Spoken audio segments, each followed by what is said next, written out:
Hey, God bless you. My name is Dax Hammer, and thank you so much for clicking on this video. If you are the type of person that wants to just skip right to the tutorial section, then there's going to be a timestamp that you can do that. Just click that. It's going to bring you right there, and you can enjoy exactly what it is that I'm going to be giving an introduction here in this video about. So if you are not that person and you want to watch the introduction, then here it is. So basically, the reason that I'm making this video is because I stumbled upon this technique for getting my beats to be as loud as possible without audible distortion. I was just going about making a beat, didn't do any mixing to it whatsoever, didn't build any relationship with the kick drum and the bass, and just try to make things tight and nothing. Opened up FL Studio. I normally would make my beats in Machine, but then I knew that FL Studio has some tools that tend to lean toward you being able to get beats to sound as loud as possible, but it also comes with the price. You get some audible distortion, which I don't really like at all. But I do find that sometimes a louder beat gives you the advantage if somebody's, listening to your beat on BeatStars or your BeatStore or whatever. This is obviously not going to be something that you're going to upload to Spotify or Apple Music or any other professional medium where people listen to all types of music. This is going to be mainly just for showcasing your beats on your BeatStore or sending out a beat tape or to somebody to listen to, whatever. Now, again, I'm not an FL Studio user at all. I just wanted to try to see if I can get a little bit of that advantage with the beat being louder. And I did, interestingly enough, and did the A/B in the Machine with my standard limiter, and I could not get the same LUFS level that I was able to get in FL. And I'll figure that out one day, but right now I was pretty amazed at the volume that I was able to get. So I loaded up those two plugins and I was getting that audible distortion. It was loud. You could tell that the kick was being squashed fine, all good and well. I didn't do anything to get the kick to sound punchy and make it fit better with the bass. Just raw beat, threw the loop into FL, and this is what I knew that I was gonna pretty much get. But I was shooting for the maximum volume and see how far I can push that before I would get that audible distortion. And I wasn't hearing the distortion on the kick per se.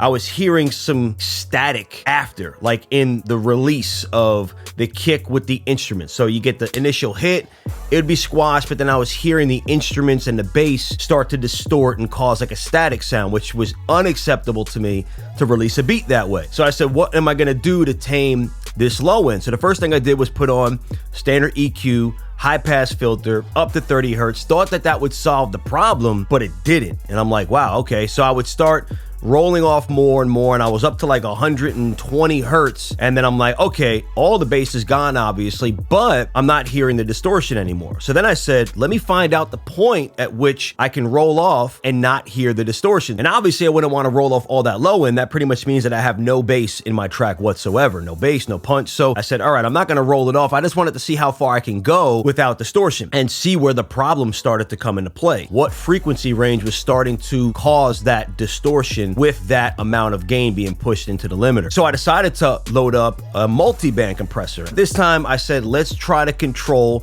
this area that obviously is going to be causing the distortion, because everything above it, let's say 60, 70 hertz, I'm not really hearing that distortion. But obviously if I roll off all the way up there, I'm losing all that low end. So put on the multiband compressor and it was compressing about 6 dB. And yeah, I felt a hit in the sub range, but I'm noticing that the distortion, that static that I was hearing was gone. And I said, all right, so maybe I have to reset my ears, because here I'm hearing all of this low end punch and this sub. So when I would do the A/B comparison, I said, man, that's way too much. Maybe it's just my perception of what I felt is good. Once I treat it, I need to reset my ears, go back and listen, A/B it, and realize, man, there's way too much bass there. But now I'm getting the LUFS level that I'm searching for, which is like -6 to -7. But now I'm still getting that sub, I'm still getting that bass, but I'm not getting that extra static and distortion after that kick hit, which to me is everything. So I found that happy medium of being able to get maximum volume, a little bit of a hit on the transient response of the kick, but I'm not getting any of that noticeable distortion. So I'm going to show you on the computer here exactly what I did. We're going to do some A/B comparisons, and I think this is going to be the solution for me, whether I use FL or the Machine for this final stage. I am pretty impressed with the level I was able to get out of FL, but I love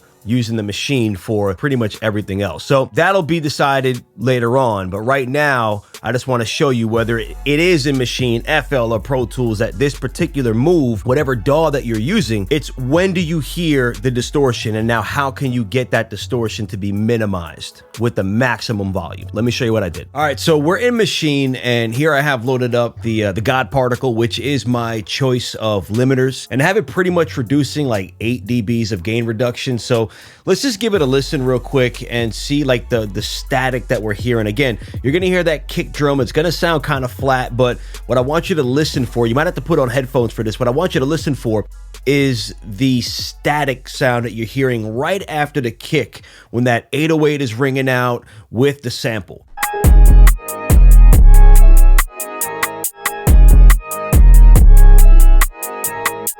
What I did first was I put on a high pass filter and I rolled it off here to about 30 hertz. So let's give that a listen.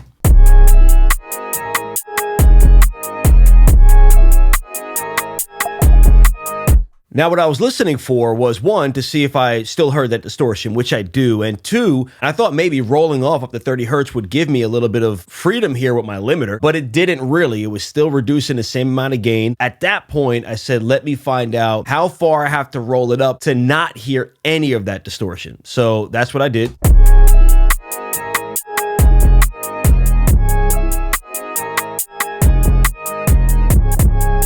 So at first I went up to like 120. We're still getting some pretty good gain reduction here. No real difference there, but I'm not hearing any of that static. So then I started pulling back and I think I got up to about 60.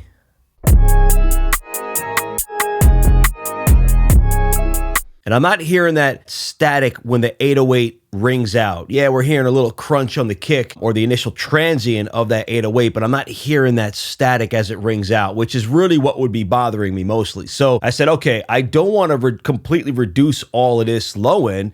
Maybe I just want to control it a little bit. So I didn't use the EQ. I pulled up the multiband and we got the corner frequency here at 60 hertz. So we set it up in the same way. Let's put 60 hertz here. So instead of a complete roll off, we're just going to do some compression in this kind of sub region. So let's give it a listen and see what it sounds like.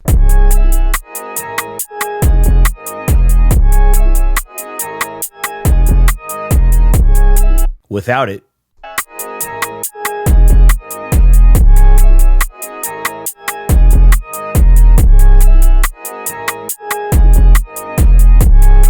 I'm going to go ahead and play it bypassed again, and then I'm going to insert the multiband compressor, and we're going to hear that static, at least at the beginning, completely go away. So here it is without the multiband.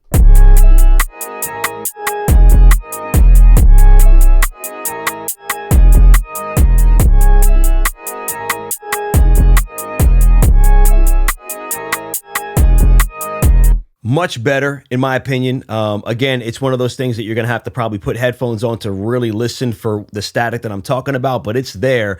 With the multiband compressor, it's pretty much gone and manageable for me. And at that point, whether it's this limiter that I'm using or any limiter or FL and I'm getting some extra dBs on the LUFS scale, whatever it is, we're not hearing that distortion at the maximum amount of gain reduction that we can possibly get before the whole entire mix just gets squashed to death. I hope this tutorial helped you, because for me, I'm going to experiment more with it. I'm going to take the mixes out to the car, because sometimes when you have too much bass, I was always confused whether it was the 30 hertz range or the 60 or the 80 that was causing, you know, the speakers in my car to sometimes be overloaded. But I'm kind of thinking it's like that sub 60 hertz range that's causing that problem. So if we can get that tamed, then we might be able to get more volume and more of an overall cleaner mix in all playback systems without like overloading or distorting the system. So yeah, leave a comment, like the video, let me know what you think, share it with somebody if you feel like it's going to help them, because I'm here to just kind of share my experiences with you.